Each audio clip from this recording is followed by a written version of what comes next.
Madam ನಮಸ್ಕಾರ, Chandru sir ನಮಸ್ಕಾರ. ಬೊಂಬಾಟ್ ಭೋಜನ ಕಾರ್ಯಕ್ರಮ ಭಾಳ ಚೆನ್ನಾಗಿ ಮೂಡಿ ಬರ್ತಾ ಇದೆ.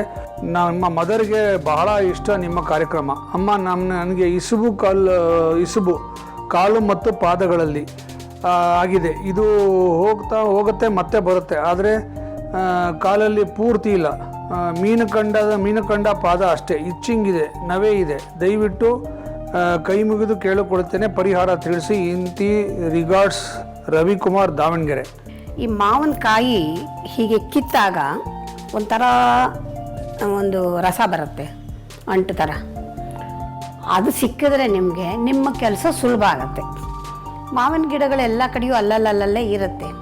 ಯಾರನ್ನಾರು ಕೇಳಿ ಮರ ಇರ್ತಕ್ಕಂಥವ್ರನ್ನ ಪರ್ಮಿಷನ್ ತೊಗೊಂಡು 1-2 ಕಾಯಿ ಕಿತ್ಕೊಂಡು ಅಲ್ಲೇ ನಿಂತಿದ್ದು ಆ ಒಂಥರ ದ್ರವದ ರೂಪದಲ್ಲಿ ಏನು ಬರುತ್ತೆ ಅದನ್ನು ತೆಗೆದು ಆ ಜಾಗಕ್ಕೆ ಹಚ್ಚಿದ್ರೆ ಒಂದು 3-4 ದಿವಸ ಹಚ್ಚೋ ಹೊತ್ತಿಗೆ ಇದು ಹೊರಟು ಹೋಗುತ್ತೆ. ತುಂಬ ಸುಲಭ, ಸರಳ ಪರಿಹಾರ.